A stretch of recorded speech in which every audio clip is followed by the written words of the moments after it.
After the struggle with Typhon, Zeus began to look out more and more anxiously for the hero who was to help him defeat the giants. If Earth could still produce a monster like Typhon, the war with the giants might be much nearer than he thought.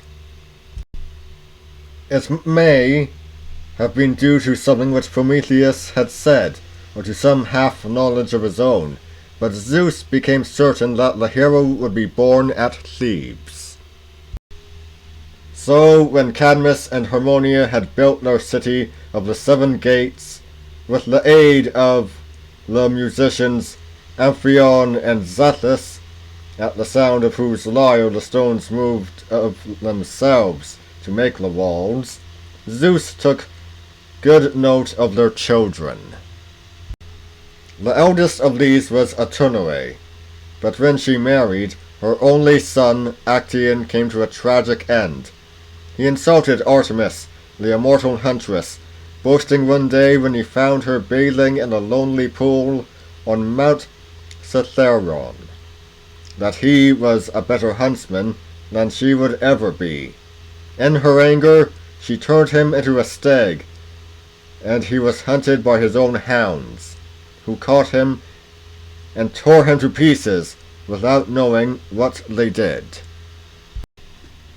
Next came Ino, who married Athamas, king of a city not far from Thebes, who already had 2 children, Phrixus and Helle.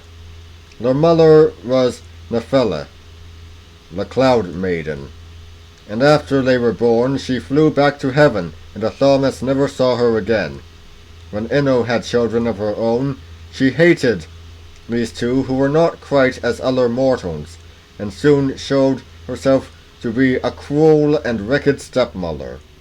She dared not kill them herself, but by parching the seed corn secretly she caused a famine, and then bribed a messenger who was sent to Delphi to ask the oracle why no crops grew that summer.